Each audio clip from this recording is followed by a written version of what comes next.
सरकार में हमने वो भी समाप्त करके नेहरू गांधी परिवार पर प्रश्न चिन्ह खड़ा होता है। मीडिया वालों की आवाज को बंद करने के लिए किया। अभी अम्बेडकर जी को पसंद ही नहीं करते थे पंडित ने। सबसे पहले तो मैं आप सबका आज के इस कार्यक्रम में भाग लेने के लिए अपने सब महत्वपूर्ण कामों को छोड़कर आप पार्टी के उस वरिष्ठ नेता जिन्होंने वर्षों तक जब साइकिल से लेके गाड़ी तक, पैदल से लेके सरकार में प्रधानमंत्री तक इस देश को आगे ले जाने का काम किया, उनका नाम है श्री अटल बिहारी वाजपेयी, जिनकी छत्र छाया में हम आगे बढ़े।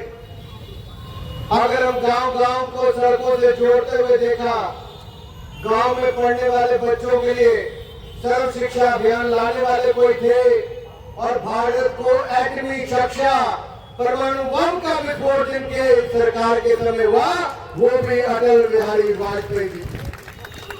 अटल जी ने बहुत कुछ किया, लेकिन अटल जी ने बहुत कुछ सहा भी। साथियों, मैं दो बातें यहां पर शुरू करना चाहता हूं। जब भारतीय जनसंघ था तब डॉक्टर श्यामा प्रसाद मुखर्जी ने कहा कि एक देश में दो विधान, दो प्रधान, दो निशान नहीं रह सकते और जम्मू कश्मीर से परमिट राष्ट्रों में खत्म करना है। वो अपने साथ किसी को लेकर गए जम्मू कश्मीर, तो अटल जी को लेकर गए। परमिट नहीं कटवाया, कहते एक देश में दो परमिट नहीं चल सकते। उनको गिरफ्तार कर लिया गया, संदेहजनक परिस्थिति में उनकी मृत्यु हो गई। उन्होंने अटल जी को तब कहा था, अटल तुम्हें देश के कोने कोने में जाना होगा, धारा 370-35 से मुक्ति दिलानी होगी। और जो डॉक्टर श्यामा प्रसाद मुखर्जी और जनसंघ के समय से हम 7 दशकों से हमारी कई पीढ़ियां, हमारे कई कार्यकर्ता इस विचार को लेकर चले हैं, उस विचार को आगे बढ़ाने का काम किया। 370-35 से तो सदा के समाप्त किया, तो नरेंद्र मोदी की सरकार में हमने वो भी समाप्त करके। लेकिन साथियों, इस देश में जब लोकतंत्र को कुचलने की बात आई तो सबसे पहले तो नेहरू गांधी परिवार पर प्रश्न चिन्ह खड़ा होता है। इस देश के टुकड़े किए तो पंडित नेहरू जी का एक बहुत बड़ा उसमें योगदान है। भारत के विभाजन करने में, खुद को प्रधानमंत्री बनाने के चक्कर में भारत के टुकड़े कर दिए। जब भारत के टुकड़े कर दिए और इस बात पे राज किया, तो सबसे पहला संविधान में संशोधन किया, मीडिया वालों की आवाज को बंद करने के लिए किया। अभिव्यक्ति की आजादी को कुचलने के लिए उन्होंने मीडिया पर शिकंजा कर दिया, संविधान में संशोधन कर दिया। लेकिन जब न्यायपालिका में गए तो नेहरू सरकार को उस समय मात खानी पड़ी और वापिस सुप्रीम कोर्ट ने हमारे पक्ष में उस समय निर्णय किया। यही कहानी रुकी नहीं। संविधान बनाने वाले डॉक्टर भीमराव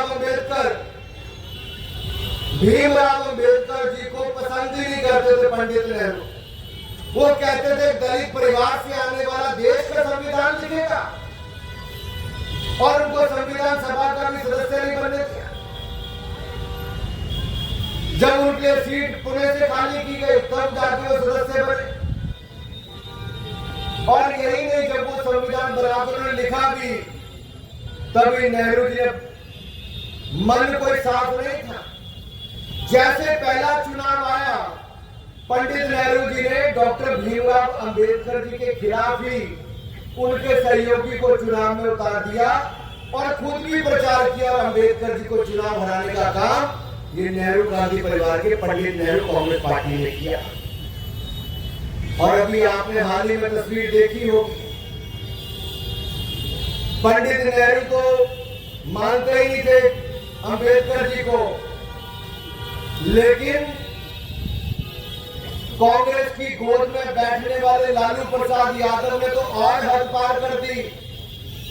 खुद तो कांग्रेस की गोद में जा बैठे, अपने पांव में उन्होंने अंबेडकर जी की फोटो को रखवा दिया। ये बिहार की जनता को माफ नहीं करे। मैं आपसे पूछना चाहता हूं, लालू प्रसाद यादव जी कहां से राजनीति में आए? आप याद करो 25 जून 1975 को जब हिंदुस्तान में मध्य रात्रि में आपातकाल घोषित कर दिया गया और बहाना आंतरिक अशांति का दिया गया, इंदिरा गांधी जी ने पार्लियामेंट की परमिशन नहीं ली, रातों रात जाकर देश के राष्ट्रपति से पास करवा लिया, अखबार वालों पर ताले लगा दिए, टीवी चैनल पर कोई खबर नहीं आने दी और सुबह 26 जून 1975 को रेडियो के माध्यम से देश को पता चलता है कि देश में आपातकाल घोषित कर दिया। ये इंदिरा गांधी और कांग्रेस की तानाशाही थी। आधार इसको बनाया गया कि आंतरिक अशांति के आधार पर उन्होंने कहा कि देश में आपातकाल लागू किया गया। साथियों, मैं आपसे पूछना चाहता हूं, क्या देश में उस समय कोई युद्ध का माहौल था? क्या कोई विद्रोह था? क्या कोई ऐसे कारण थे जहां पे जिसके कारण आंतरिक अशांति लगती हो? कारण ऐसा कुछ नहीं था। कारण था केवल इंदिरा गांधी का चुनाव रद्द करना और इंदिरा गांधी का अपनी सीट से हटना और देश के प्रधानमंत्री पद को छोड़ना। ये नेहरू गांधी परिवार अपनी कुर्सी के इतने प्यारे थे कि अपनी कुर्सी बचाने के लिए देश के ऊपर आपातकाल किसी ने थोपा है, तानाशाही किसी ने लगाई है, तो इंदिरा गांधी और कांग्रेस पार्टी ने देश के ऊपर थोपी है। साथियों, अगर आप इस एग्जीबिशन को यहाँ पर देखेंगे जो प्रदर्शनी लगी है, आप देखिए कि संविधान पर हमला कैसे किया गया। मेरा आप सबसे निवेदन है, जाने से पहले 10-15 मिनट इसको जरूर देखिए।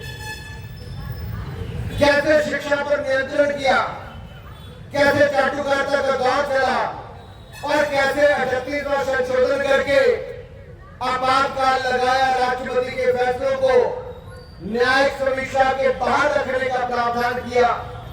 यहां तक कि 40वां संशोधन भी कर दिया, 40वां भी कर दिया, 41वां